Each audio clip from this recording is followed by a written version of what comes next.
নমস্কার বন্ধুরা, সাথীস কুকিংয়ে আপনাদের স্বাগত। আজ আমি বানাবো মুচমুচে বড় নিমকি। তো এখন কথা না বাড়িয়ে রেসিপিতে চলে যাওয়া যাক। প্রথমে আমি 1 কাপ আটা দেব, তারপর সামান্য পরিমাণ লবণ দেব, তারপর আমি 2 চামচ তেল অ্যাড করব। কিছুটা সময় নিয়ে সুন্দর করে ময়াম দিতে হবে। এরপরে একটু একটু করে জল দিয়ে দেব। একটা টাইট ডো বানাবো। দেখুন কতটা টাইট হয়েছে। এখানে আপনারা কালো জিরে অ্যাড করতে পারেন, তবে আমার ভালো লাগে না মুখে, সেই জন্য আমি দিই নাই।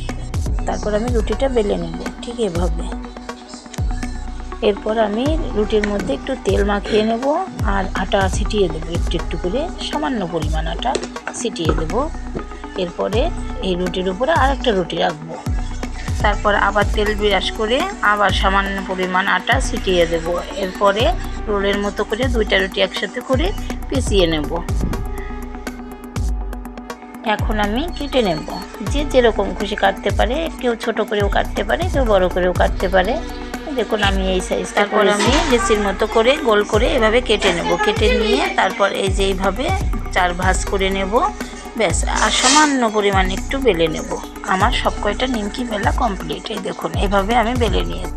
এখন কড়াইয়ে ভাজতে দিয়ে দিয়েছি। নিমকিগুলো ভাজতে ভাজতে কিছু কথা বলার যায়। যারা আমার চ্যানেলটি সাবস্ক্রাইব করেননি, প্লিজ সাবস্ক্রাইব করে রাখবেন এবং বেল বাটনটি বাজিয়ে রাখবেন, যাতে খুব তাড়াতাড়ি নোটিফিকেশন পেয়ে যান।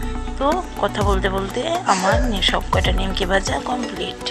তৈরি হয়ে গেল মুচমুচে বড় নিমকি। যদি আমার রেসিপিটা ভালো লেগে থাকে তাহলে বাড়িতে অবশ্যই একবার হলেও ট্রাই করে দেখবেন। লাইক কমেন্ট করে আমার চ্যানেলের পাশে থাকবেন।